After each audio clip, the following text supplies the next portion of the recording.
Hi everyone, my name is Anju Mullah. Today's date is 4th of January 2022 and today's video topic is garbage collector. So basically, as the name suggests, garbage collector, it looks like garbage collector deals with finding and deleting the garbage from the memory, correct? However, in real life, garbage collector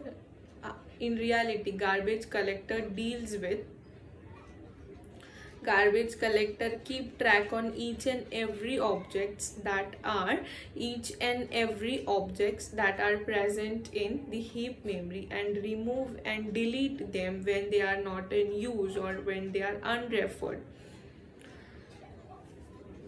What is heap memory? So the heap memory is used to store the objects and classes. Objects and classes means whenever we create an object, so particularly that object can get some memory, allocate some memory in a heap areas, or say heap memory. That object can have a reference, means the reference of that object is being stored or can allocate a memory in a stack area. Now that object can have a reference of that object which can be in a heap memory. Alright, so basically what is garbage collector? The definition is that it is the process of deleting the unreferred objects that are present in a heap memory so that the existing memory can be reused to store the new objects. What is unreferred objects? The objects which does not have any reference to that, which is called as unreferred objects. In Java, the unreferred objects can automatically deleted by the garbage collector. In Java, we do not have any particularly command to delete this or remove this unreferred objects.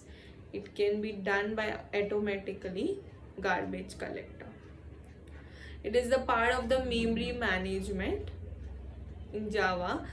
The the removing or deleting the unreferred object can be done automatically by the Java compiler. In other languages like C, C++, there is a method or function free which can be used to remove or delete the unreferred objects. But in Java it can be performed automatically.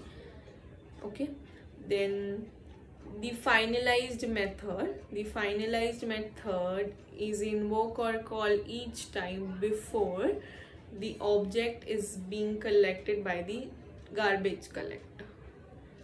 The finalized method is called to perform the operations, cleanup processing operation. The next is we'll see how can an object be unreferred or unused.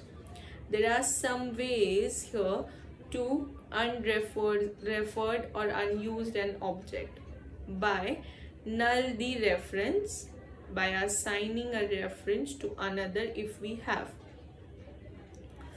By null the reference means, say if we have make an object which is beer, B equals to new beer, wherein this beer class can take a memory in a heap area which can have some address, say 1 2 3 4.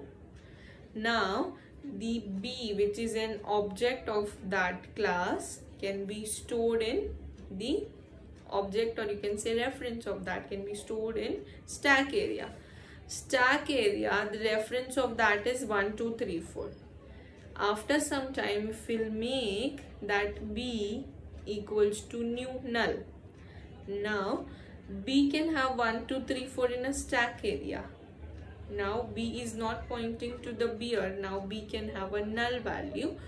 So we can make a null to the reference.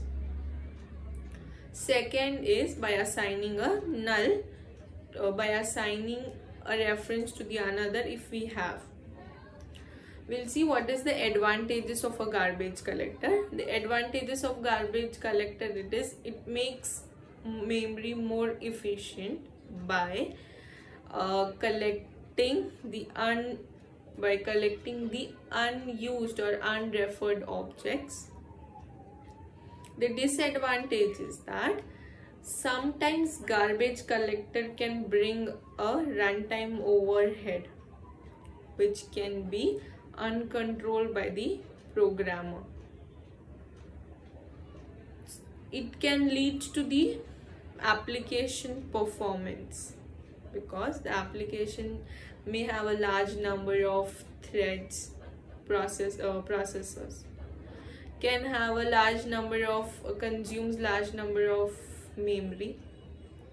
It can also pause the application performance or application while the garbage collector is processing. So that's it all about garbage collector for now. Thank you so very much.